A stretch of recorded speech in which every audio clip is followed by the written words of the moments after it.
Hello. Hello, this is Maddox and Dwight. You guessed it, it's another episode of For the Love of Creatives. And today our guest is Mark Russell Jones. Welcome, Mark. How you doing? Thank you guys. Thank you, Dwight. Thank you, Maddox. Um, so I guess I would have to say first and foremost that I am an artist. I live that life, which is all encompassing to the extent that I make work. And so everything that I live, um, going out and about, traveling and seeing the world, is kind of filtered through the idea that I'm going to make something from the result of that experience. Um, it's been not that easy from the get-go. As a child, I was always drawing and drawing, and I thought it was just part of who I was. My dad was a farmer. I walked the land. I was always kind of noticing things and looking and transcribing pictures from encyclopedias back in the day. And that's how I kind of started formulating, that I made things, I drew and painted. Long story short, I ended up going to art school finally, saying yes to it, giving myself permission to say that I'm a painter. I spent a summer in Madrid and was going to look at Velasquez paintings at the Prado.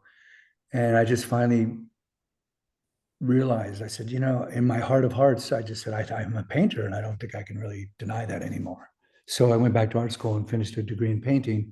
And from that moment on, that's kind of what I've been up to, trying to speak through painting, if you will. So you used the word finally. I finally went to art school, and it was your Yeah. second time around. You'd already been to school. So how big a span of time was in between that? Um, so, so coming from working class, it is still something it's always with me. So the idea that you work for a living and that art somehow got relegated outside of that, it got put outside as a hobby, as not a life, not a way to live from. So it was just embedded into my consciousness that's kind of what I had to keep it to the side. So by me trying to challenge myself and live the antithesis of that, trying to come to terms with I giving myself permission to do that, I finally did by that summer in Madrid. So what I did before that was, okay, I'll do graphic design.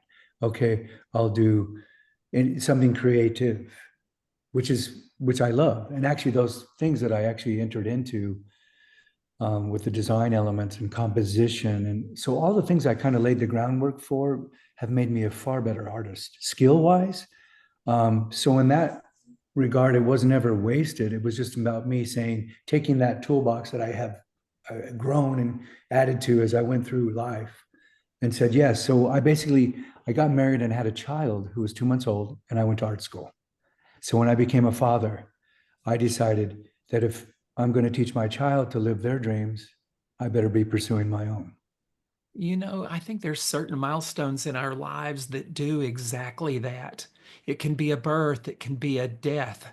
Yeah. For many, Oh boy. and I've told this before, but for many years, I said one of these days I'm going to take painting lessons.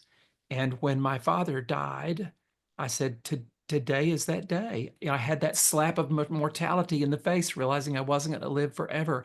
It, And I can see, I loved the way you stated, you wanted to model something to that child, yes. and you wanted to model it from the very beginning, and that's so powerful. And Thank you. I what a mean, gift to that child. Oh my gosh.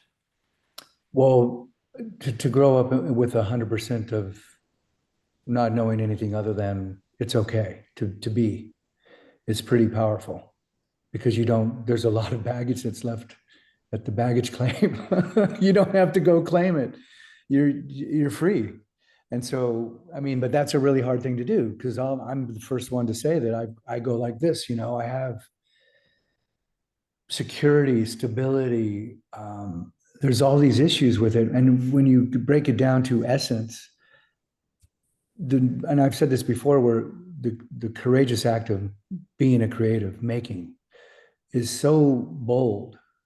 And I don't think people realize how much courage that does take, because we live in a world that still, in spite of the need for it and surrounding themselves with it and purchasing it and buying it and all of that, we still are left kind of outside of that the community of the ones who acquire it. It's very hard. And but I think when you continue on and you keep going, you find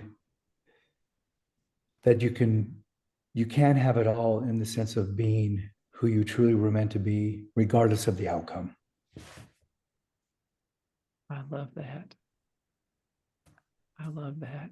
That's beautiful, man. My head is just really like I'm pondering what you just said. Wow.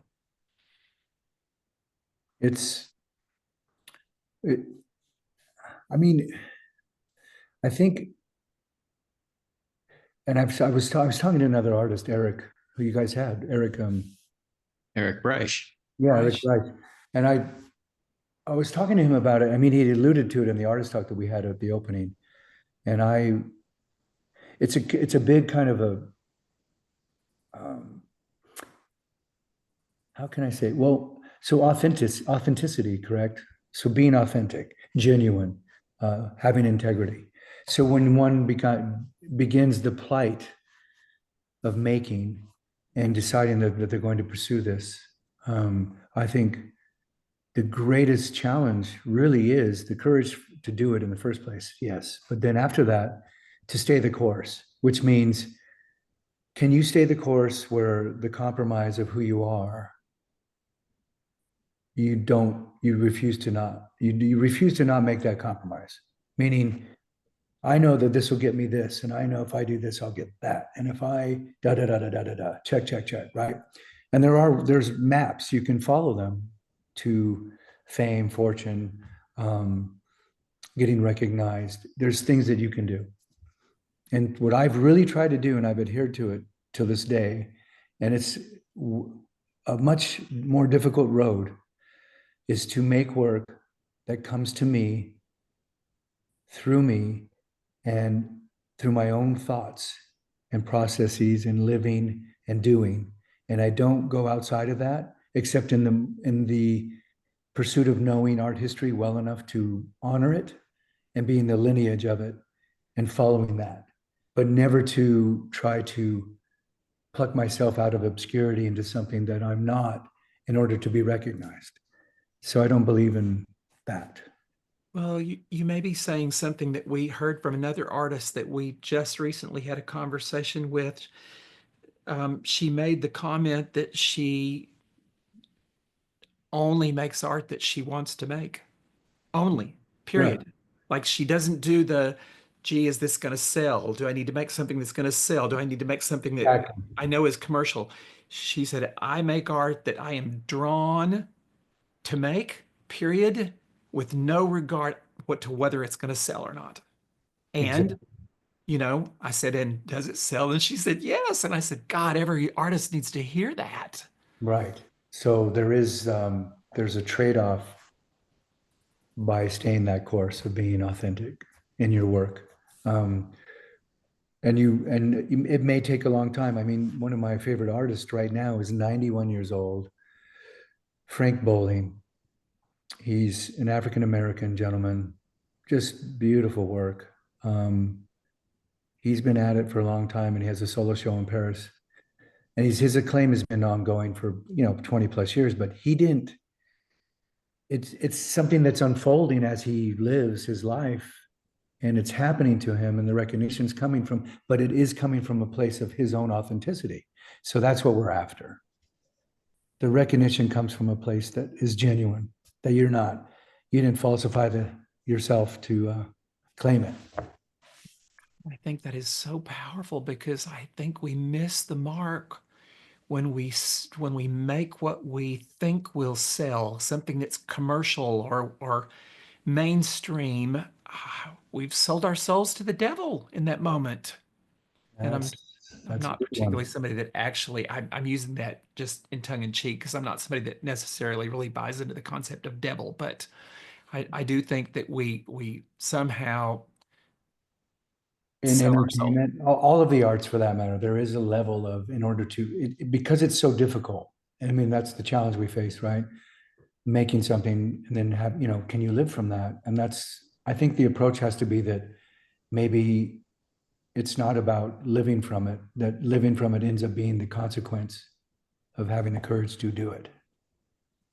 And if it happens, beautiful. And if it doesn't, you remain true to yourself regardless of that. And that's really hard because I mentioned security, stability, fame, fortune, record, all of those things put into the pot, right? And we're all vying for some of that because we're born into this world. There's a mandate that requires us that we live from it. We have no choice. And it's one of those, it's a plight because there's so much conditioning in societal evolution that requires us to make these decisions that we're not equipped to make really until much later. But it's put onto us so early in life that it's pounded into us that you have to do this and you do this. And if you do that, you get that and you'll have that. And, and you're just an artist who wants to make things. I've recently been studying the be, do, have versus do, have, be. It's hard for me to spit that out. Yeah. Be, do, have is, yeah. But it's a fascinating concept, and I think on some level I'm hearing you echo some of that. I think, and this is going to be emotional for me to share, but I think what happened for me, as I mentioned, my daughter being born, that was the impetus to say yes to this journey. But then the journey, if you will, stagnated, making a large amount of money in something else, journey, life taking you in different directions, right? Hey, holding on to the thing, this thing of art, and then feeling like it's slipping away from you. Then you take a studio, and this is about me. I took a studio in Los Angeles, and then it was funny. There was a lot of things happening at the time, and there was a lot of loss coming to me. It was looming large, and I could feel it coming. And probably the hardest thing for me to speak about to it is that I was in the studio. I had these 5 large canvases and they were blank. And they were blank for months. And I had the studio. I mean, I had all the shit that you think, hey, I got my studio, I'm doing it. But I wasn't really making the work, right? I wasn't being prolific. I wasn't really addressing my inner creative urge to make something. It was all kind of convoluted and a mess. And then the writing was on the wall with some of these things of financial loss. But I had a prelude to my father's death coming, and I felt it. And I made these 5 paintings in the last month that I had the studio available to me. And the titles of them, I can still remember them. They're the work I make today. So in a weird way, the tragedy is the beauty in my work, because I finally said yes to something out of something tragically happening to me. And I didn't want to experience it. I wanted to avoid it like the plague. But my dad, he dropped dead at 66. And it was something that he helped me move those paintings too, that I had just made. And 2 months later, he was dead. And it's just kind of like, it's like history, right? That history of a life being lived and you denying yourself what you are in order to fit into some kind of stereotypical thing that we say is the right thing or whatever. So denying oneself who they are and not saying yes to what they know inherently is within their being can create such pain. And I think a lot of humanity is walking around with that pain. I wholeheartedly agree. And I see it and I feel it and I have an empathy about it. And it is part of what I wrote in the show that I opened previously, was those who have gone this way before. I think we live in a collective consciousness, and there is a collective flow of energy. And when a vast majority of the world is living in a certain flow, the flow of I got to do what people will like. I got to be somebody that people will like and want to be around. All those things where we sell out who we really are. That flow is really, really strong in that collective consciousness. And those of us, like you're describing, and we talk to other artists where we decide to not just do what the world will like or what we believe the world will like, but to really do us. It is against that flow. I mean, it's against a lot of what we've been taught in our families, in our schools. It's against the messages that we've gotten sometimes from religion even. Mm-hmm. And on top of that, it's against that collective flow. It's like being in a stream where the water's going down really fast and you're trying to be like a salmon and swim up.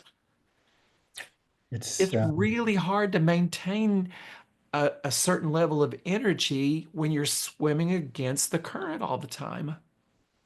it's exhausting. And I It think is. what I've tried to do is through the work I'm making now is by staying the course, no matter what the outcome is to have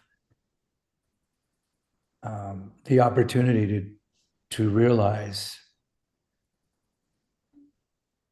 that being who you are is more relatable and can be uniting, unite others by being an example to that, so that somehow or another, as long as I'm alive and breathing, there's hope, right?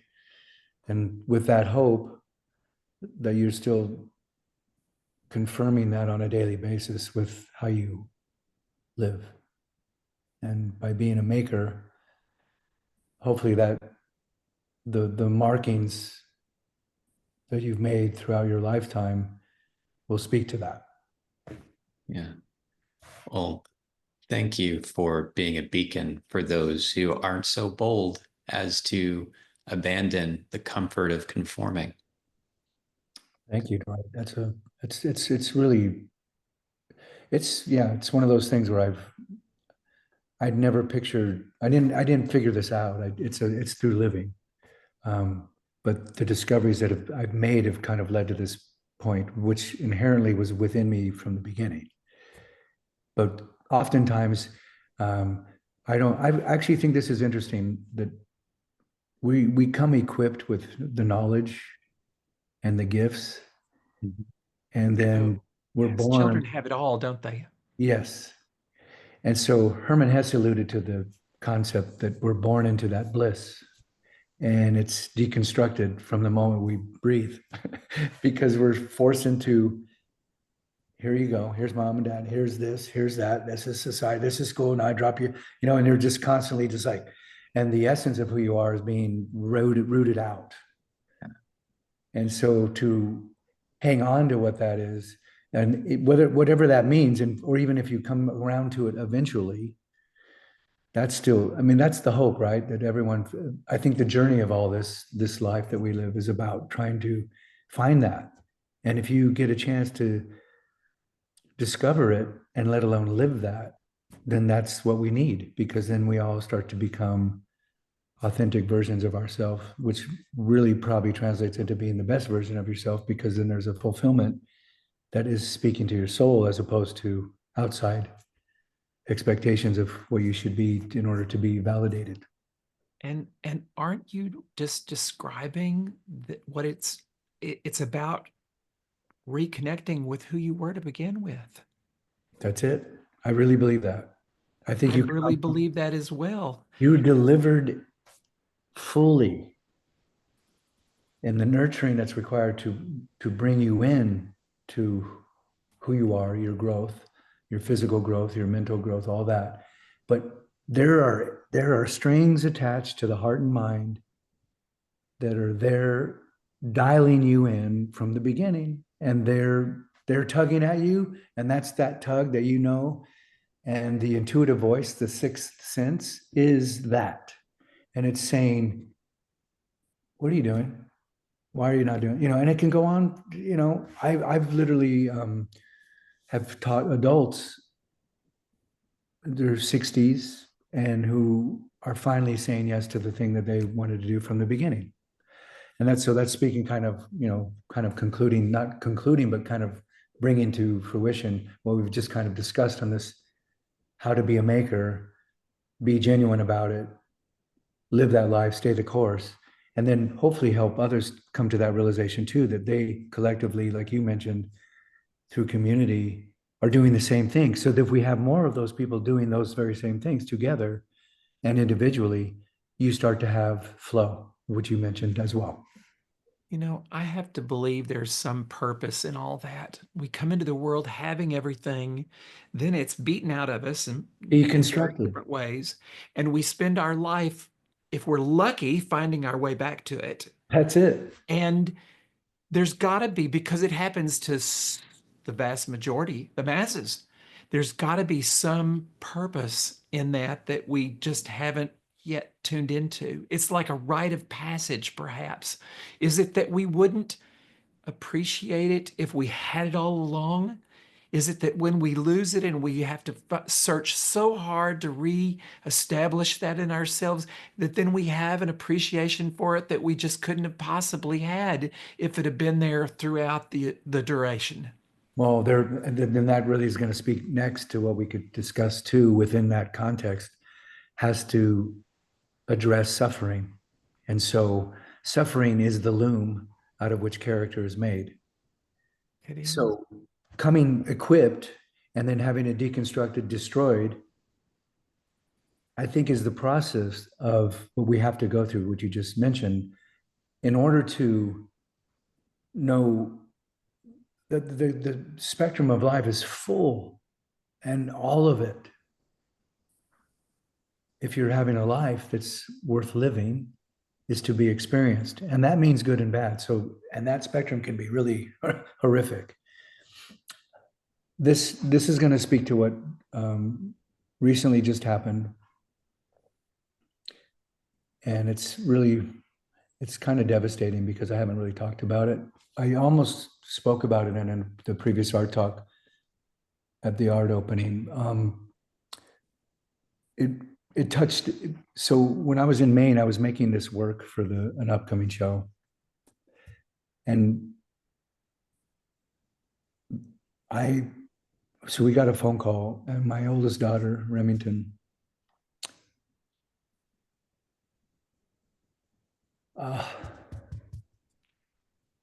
she was traumatically injured in a snowboarding accident, and 2 weeks later was suffering an ischemic stroke. And it happened when I was shipping the paintings to Dallas. And my wife and I are really struggling right now with what it's done to us. It's left a big mark and a hole. And she's okay. She's alive. She's well. She's recovering. But it just, it put a big hole in there. And we just took her to a CT scan yesterday.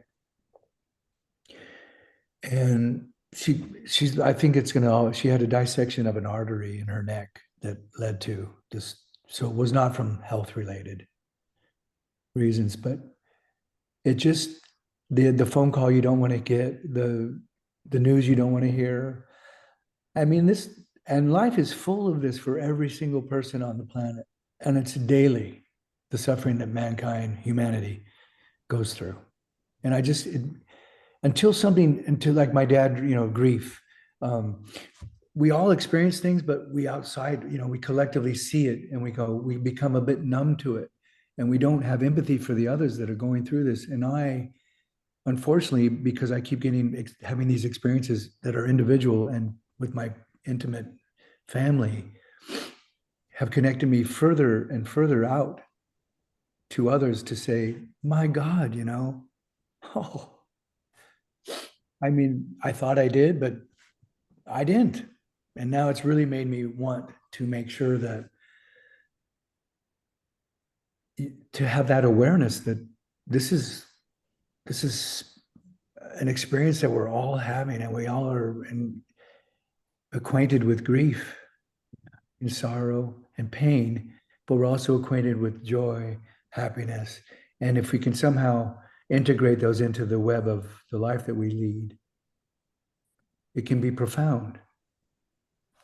And you can be, one can be profound, and that can have an impact. So everybody else, which we've I kind of addressed, is that awareness to others and humanity's existence. We don't just, it's not just us. It's like we need to make sure that we don't lose sight of the beauty that we've been given in life. Like my precious, beautiful child, 32 years old, has an ischemic stroke, and I could have lost her. I was, I thought I was not going to make it for a minute there. And then I had to regroup, reclaim perseverance and tenacity and faith, and stay the course, see through it. And that's why I think the Stoics refer to love everything that happens to you. That's really hard because we do not want to suffer. It's painful, and grief can take you so far down that you're acquainted with. And last for so long Yes. sometimes. Ooh.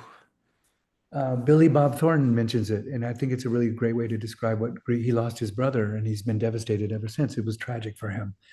And he said, 50% of the time I'm happy and 50% of the time I'm sad.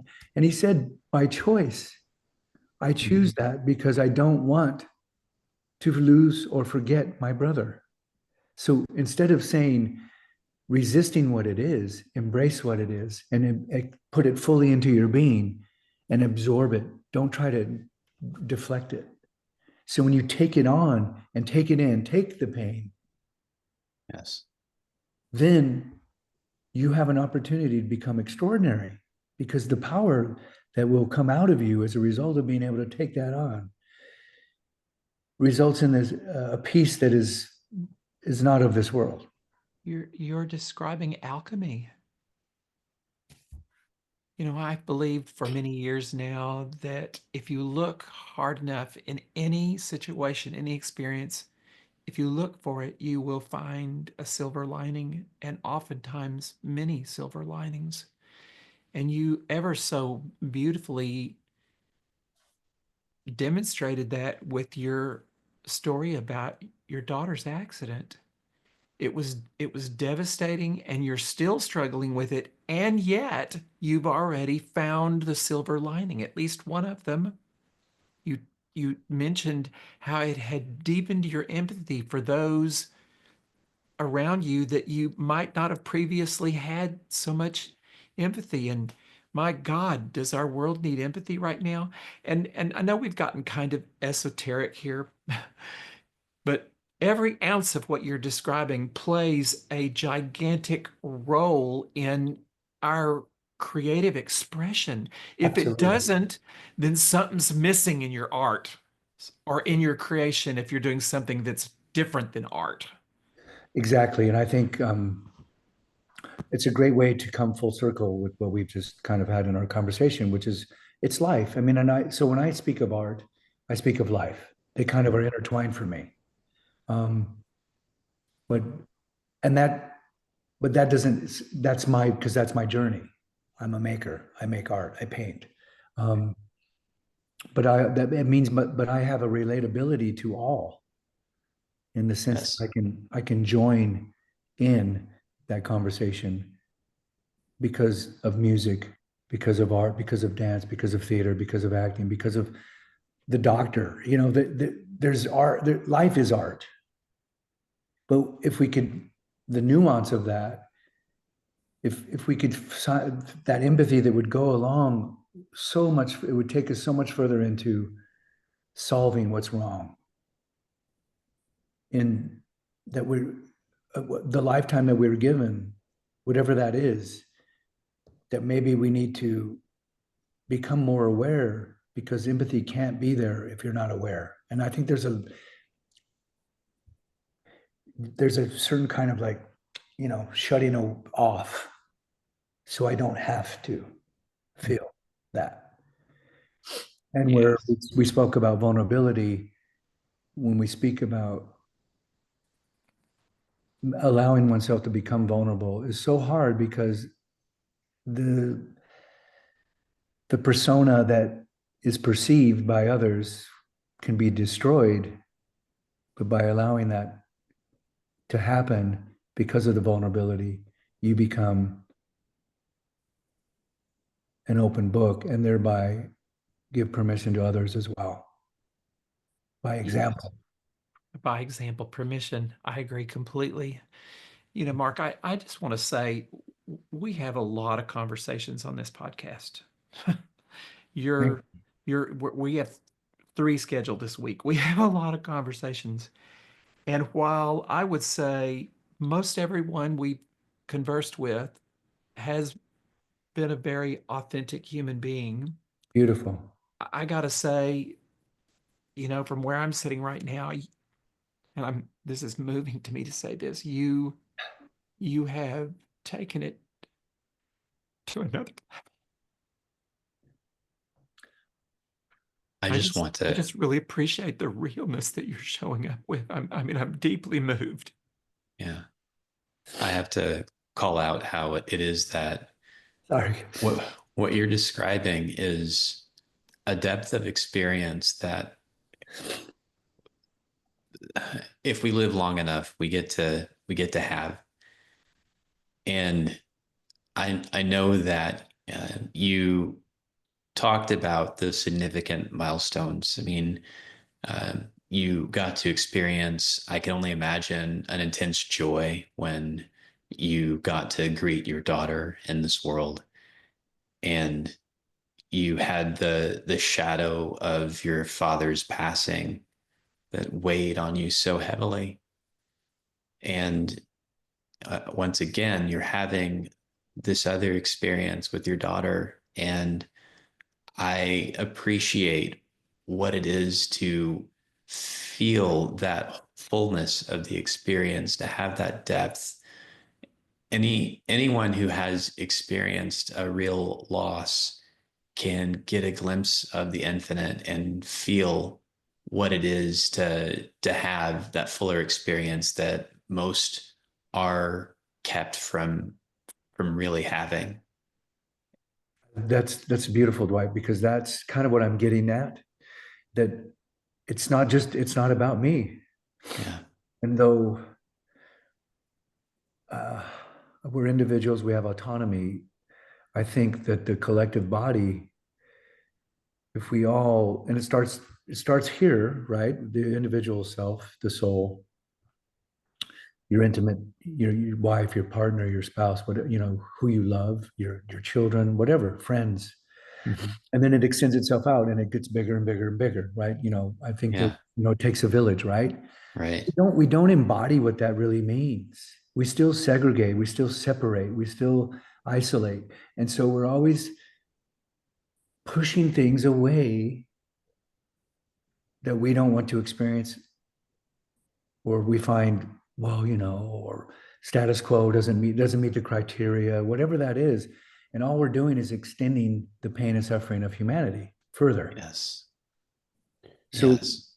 if we just stopped the, like, I don't know, like I feel, what I'm really trying to get to is a place where the synergy, the, is sacred, Yes. and that through identifying it and being able to take hold of it, and then following it, letting it lead you, we have a chance for much deeper connection. And then the life, like, so when I was, the tragedy, the beauty and the horror of it all, can you run to it? Can you run into it and embrace it? Or do you run from it? And so what I've been learning is how to run to it. This is Yes. Yes. Yes. and It's so painful. But when you do, there's another side. And the other side of that is wholeness. And that wholeness starts to make the wider scope of everything be bound by love. Love is the thread through which everything should be about. Well, Yes. and when you run toward it, you actually have that breakthrough and get to the other side much faster than you would if you were running from it, you know? That is it, isn't it, Maddox? I mean, think about it. Sorry, I'm sniffy a little. Um, when and I'm basically speaking about myself, so I'm not really preaching here. I'm speaking from experience and what I've embraced or tried to formulate some sense to what it is that I'm trying to live or and still fucking it up at the same time. So there's no perfection here. It's a No, we're recognition of humans. yes. There is no perfection. And we let ourselves down, we let other people down. But I still feel like if there's a constant sense of awareness that through all of that, that we still find ourselves having that deeper connection, which I mentioned earlier is the love, that thread of love. Because ultimately, it's not about what you do, it's not about what you have, it's about the essence of who you are. And if you express what that is, then everybody is a benefactor. You know, over the past few months that we've had so many of these conversations, I have come to realize and believe that we as creatives, because creatives infiltrate every part of the earth, every culture, every continent, every country, Yeah. we're everywhere. And I have come to believe that we have the power to lead, to guide humanity to that wholeness, to healing, to heal humanity. I used to think it was coaches. I'm not so sure I believe that anymore. I think that I'm feeling it's much probably much more so creatives.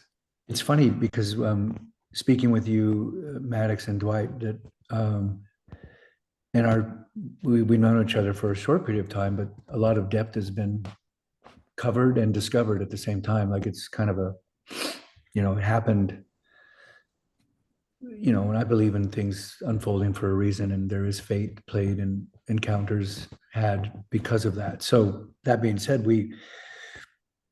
um, it's funny when by doing this, because before I had been reluctant to want to do this talk. Like it's in here and I don't know if I can get it out. I don't know if I want to show, I don't want to be vulnerable. I don't want to cry on, whatever. But here's an example which we've just kind of had the conversation about being a maker, the courage it takes and what have you. You still when you finally run to it, as I mentioned, like running into everything, like run towards it, don't go away from it, keep going, right? What ends up happening is there's an unfolding of the things you never thought you were capable of doing come into the fold, and then the fate that you thought was in store for you is completely off because there's something else coming out of you that was meant to be from the beginning, but the timing of it is now. So having conversations from writing, from reading, from all these years of just kind of hibernating, incubating. And there's just somewhat of an explosion of this coming out of you that I personally don't really know how or why, but it's coming. And I'm allowing it this time. I think I've just had an aha moment. I think that our art so often our making, not just art, but making is about our pain and about our process, as we've talked about. And what if giving it a voice, whether it be a guest on a podcast or in a circle of people around a table, doesn't matter where it is. What if giving it a voice and saying it out loud shakes something loose and frees it up to a degree that now it more powerfully shows up in your art? That's it. What if this is like the key to a deeper level of creativity? Because truthfully, I personally believe creativity is not of me. It's coming through me. It's not of me. You're a vessel through which it I'm a comes. vessel. I'm a conduit. And the more I can open the lines that free up that pipeline, clear away any clogs or anything that would prevent it from flowing, and having these conversations and saying the hard things out loud does just that. It makes a better connection to the divine. That's it. And that's essentially, that's really, you could put that as a heading. You know, I speak of aspirations to the divine, connections to the divine. The the creative act is of the divine, but That's it my personal belief absolutely, and my personal experience. but the essence of that is tainted oftentimes by what we've kind of described, where selling out, compromise, got to make a living, got to do this, got to have this, got to have, you know, and this kind of societal just forcing you to just figure out, like, you know, how many people go to school at 18 years old and they become a doctor or a lawyer or whatever, you know, well, that's going to pay the most money and I'm going to be, and they're, you know, 30 years down the road just not happy. And it's not about it's because they didn't listen to their soul. Yeah. Yes. We were able to suppress that. That's one thing about humanity that still needs to be awakened to, is that too much of the world population is about suppressing what they came here to do, Yep. what they're here for, that authentic self. You know, like I said, we come equipped, we come out of the gate ready to go, and we have to develop that and nurture that.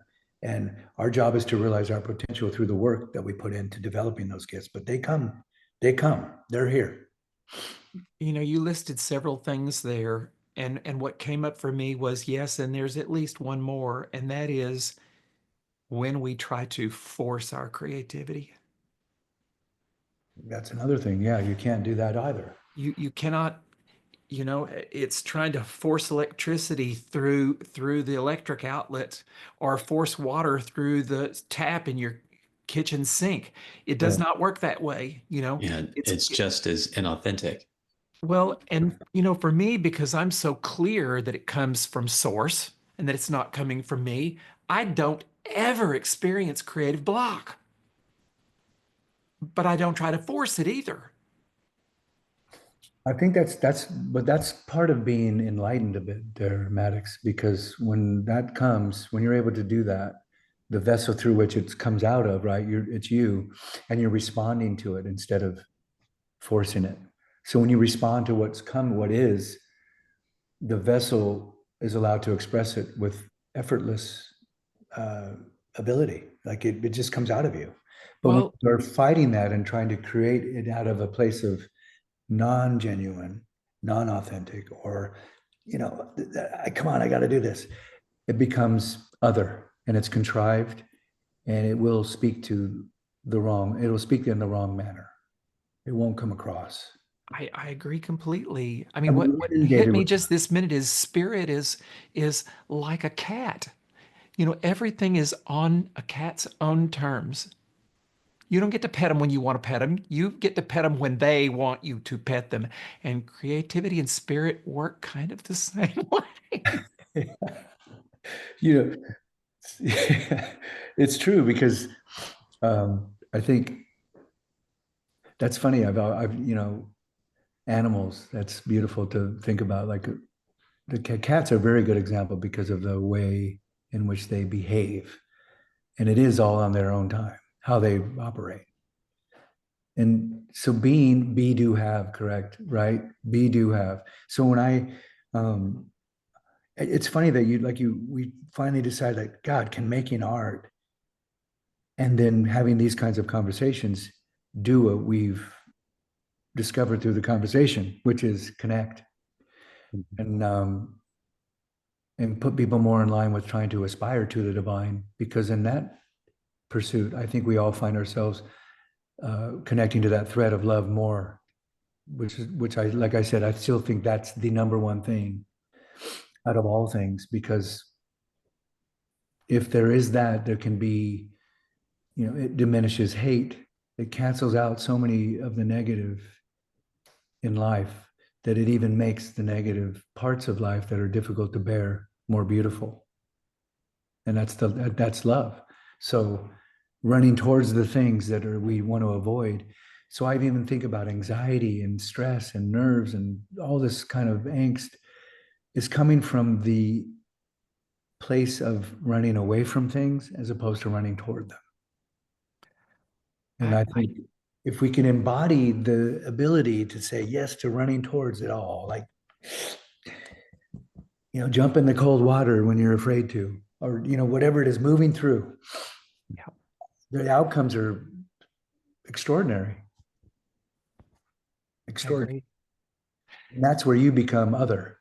You leave this planet, you're otherworldly because you're operating on a divine level.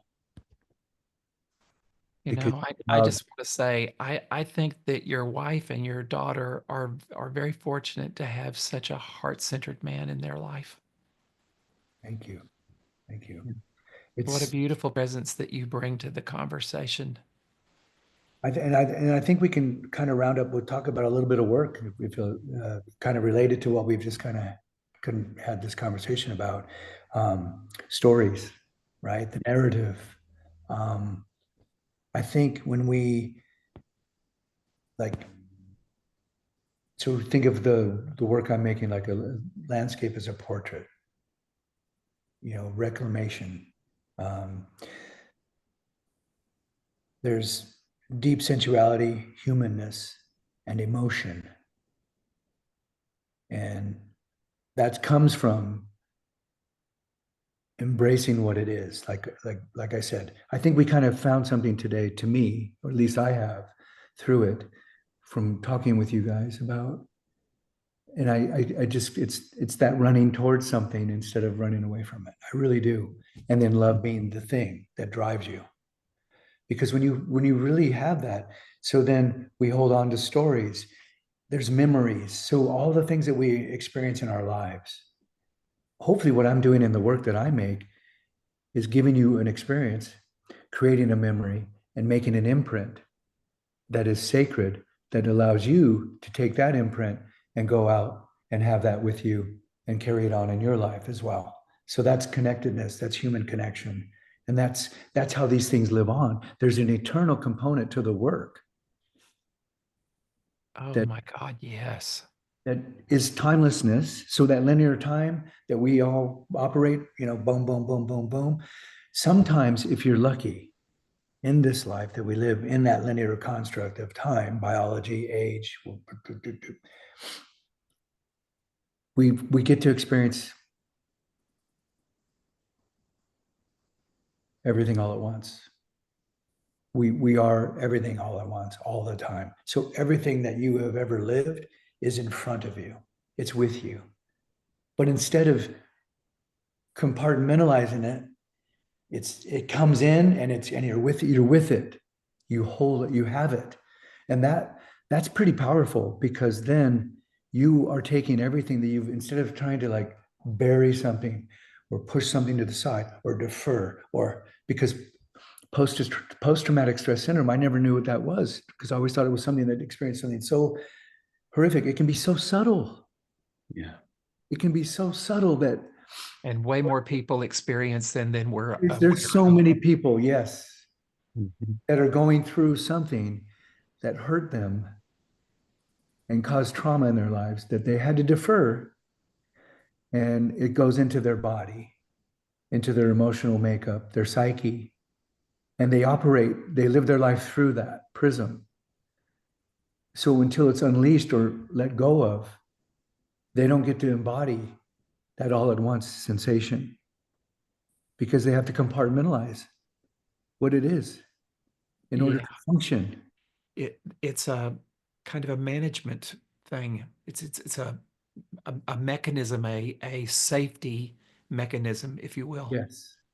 Yeah. What I'm trying to do through my work is get rid of that, to be an extension of something that allows you to not have to have that, to not compartmentalize, to experience something wholly, fully, in a sacred manner that's holy, that takes you and uplifts you and puts you in a state that allows for that little moment.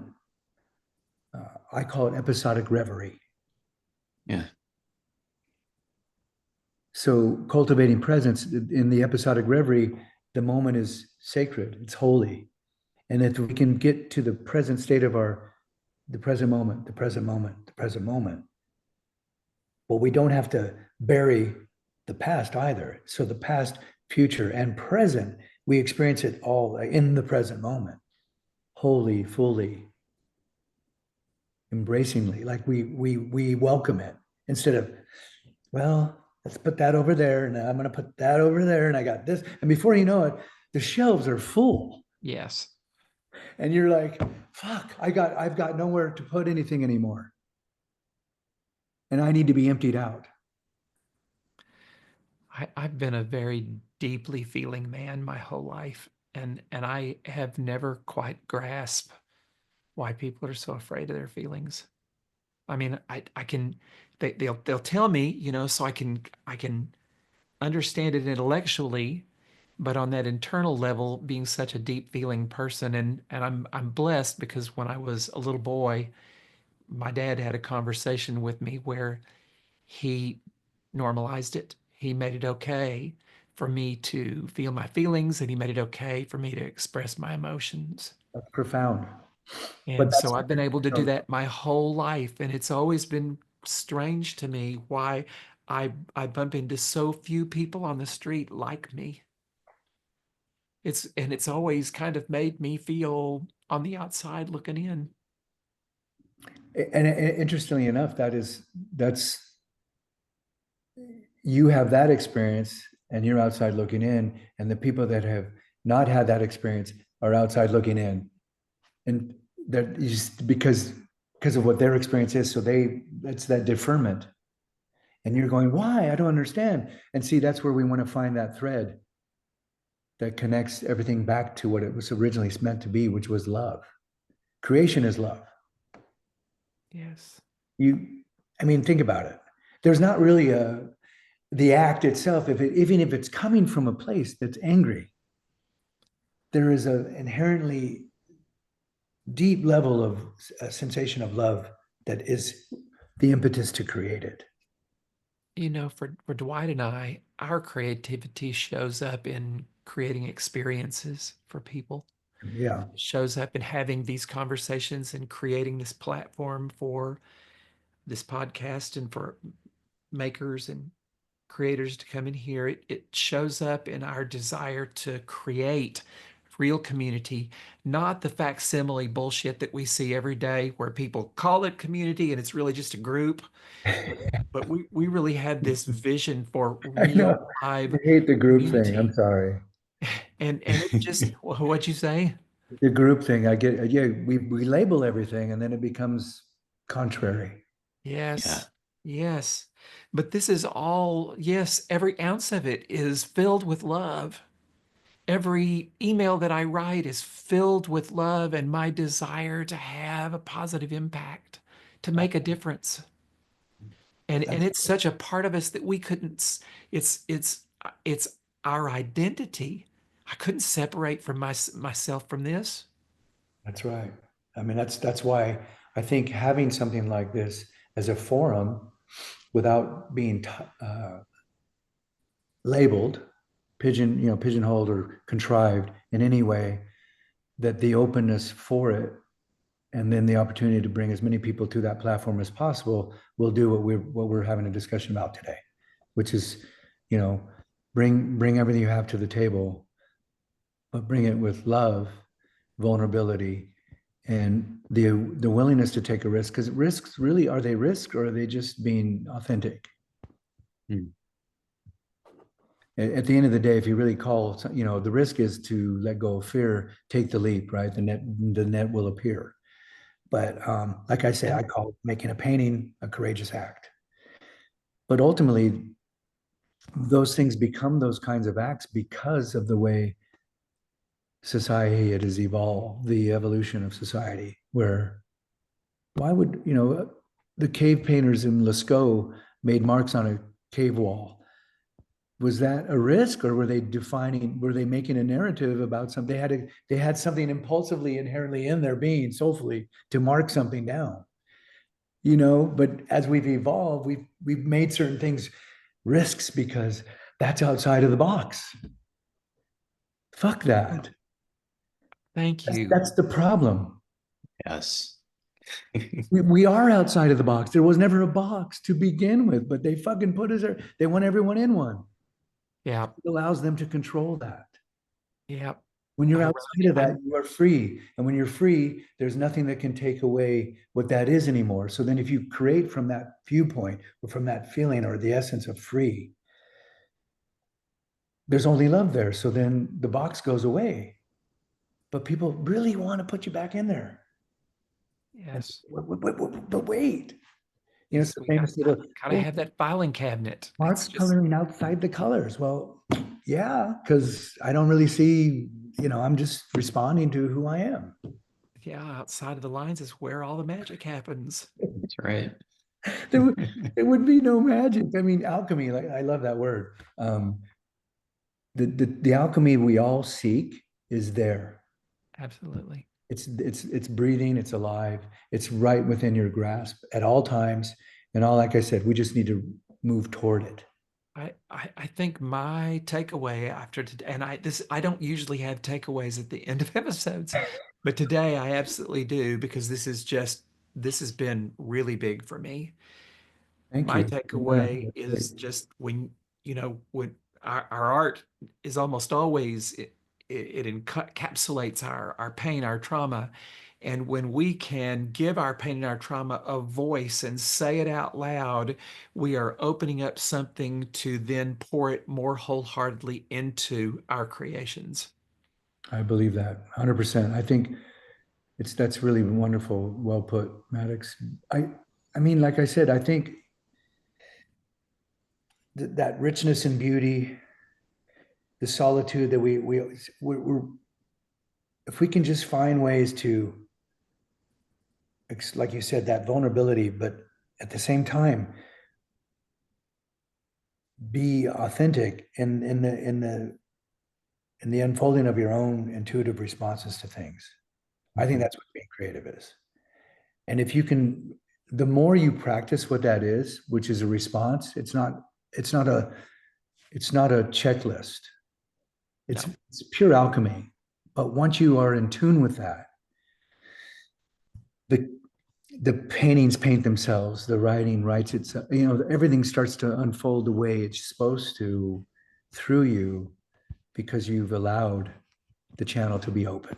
it opens a big door. I've said for some time now, vulnerability builds bridges, opens doors, and clears pathways in a manner that nothing else can. And it opens the floodgates of possibility. Yes. Yes. Once you have the opening of that, when you get to discover what that possibility is, then the work that is needed to have that be realized, the work that needs to be put in, the development, you know, like going to the gym. I'm working on this, I'm working on that. You know, training, the work, those you'll discover them without having to discover them It'll because, naturally flow, won't it? yes, Yeah. Because doing flows naturally you from have, being. you be, do have. Because when we think, here's what happens, and I think this is a great way to kind of, it's it's like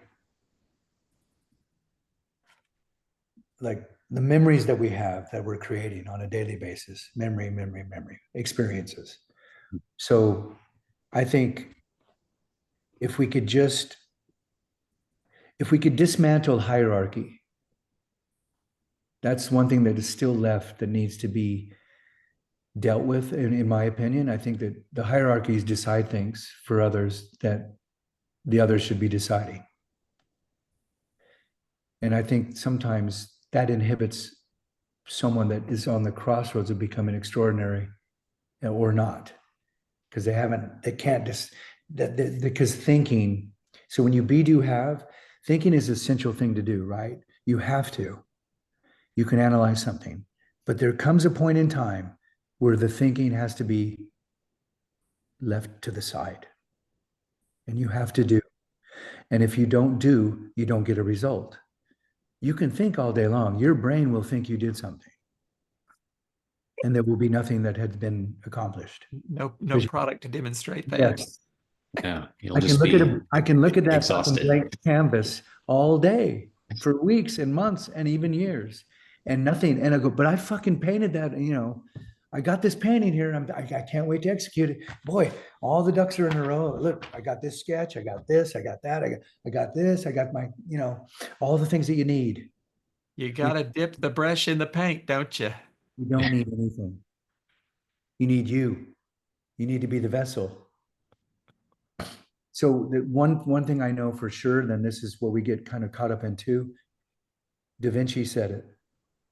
And I love this because I think if we applied this, it's really with AI and technology and things that are unfolding here now, we still should honor the creative act as being a pure form and extension of the love that we just described, the thread. And so the supreme misfortune is when theory outstrips performance. Yeah, well said. Yes. Creativity is the performance, acting on it. That's your performance. You can theorize all day long. We can formalize theories till we're not here anymore. And what will that leave us with? A bunch of theories. But if we Yeah. if we perform, we have results. Mm-hmm. And those results lead to more and more performances, more. So then be, do, have becomes real, and it compounds itself. And then everybody's be, doing, and having, and oh my goodness, what's going on here? Because we're not tidying up ourselves with our thoughts and keeping them inside this little book that no one can look at. Yeah. So sharing is part of that. So that's why I say it's a courageous act to be a creative, because you have to share. You Even do. though I love this If you're because going to thrive, you have to share. Well, and it's not, you haven't really created anything until you have shared. Yeah. it, Even if you've made it, if you're not sharing it, it's yeah, well said, Dwight. I get it. yeah, right. That's exactly. So we all need to get off our dead asses and make. Make, I agree. Make. What a wow, this has been one hell of a powerful conversation. I feel like I have learned a lot in this hour. And Thank you. That was the hope for both of yes, us all together. yes. Yes. And I felt the presence of that spirit coming through all this conversation. Absolutely. So one of the things we do before we wrap up an episode, Mark, is we do rapid fire questions for rapid fire answers. Okay. Are you ready? Okay. Here goes. Question one. What is a creative risk you're glad you took? Saying yes to painting. Simple and accurate. I love it. Okay. How do For you all that, yeah. yes. How do you define a creative community? Good. A community that's operates out of love. Short and sweet, but very, very effective. Very well said. Yes. I And think last that, question. and you guys brought that out today because it shared the love thread really kind of came through to me really strongly. It did to me too. I'm glad. Thank you for calling that out. Yes. Thank you. And it's worth repeating. So our final question is, what's a failure that you've turned into a success?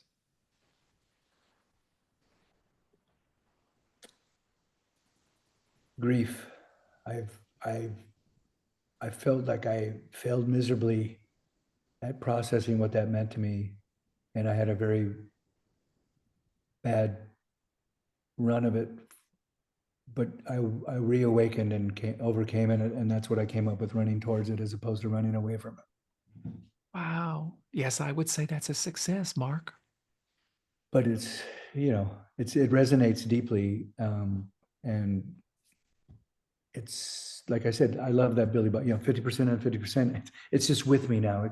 I carry it with me just like Mhm. everything else. But when you connect that with the love thing, again, it empowers you. It makes you more powerful as a human being on the planet. Yes, I agree. It gives you empathy for others. And that oozes out of you, by the way. You you Yes. Thank you. you're very definitely a very kind and gentle soul. Thank you. I mean, my hope is that we all, especially, I think that's kind of been coming up, running alongside me, like that we just we need it. And I think when I just said, God, just fuck all of the stereotypes, fuck everything, except let's just all get on board with being kind to each other, loving each other. And it's just old adage, right? But practice it. A movement. It simplifies so many things because then everyone has the same goal. Yep, I'm with you there. I'm on board. Yeah, you guys are on board. That's why I said yes to do this. Mark, this has been wonderful. Thank Thank you you. so much for all of the truth and all of the authenticity and vulnerability that you brought to today's Yeah. conversation. Yeah, it's It been great. You guys are wonderful. I've was a thoroughly enjoyed pleasure. speaking with you, and it's a credit to you too because I feel free.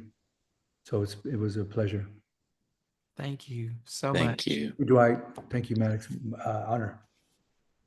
Thank you, Mark.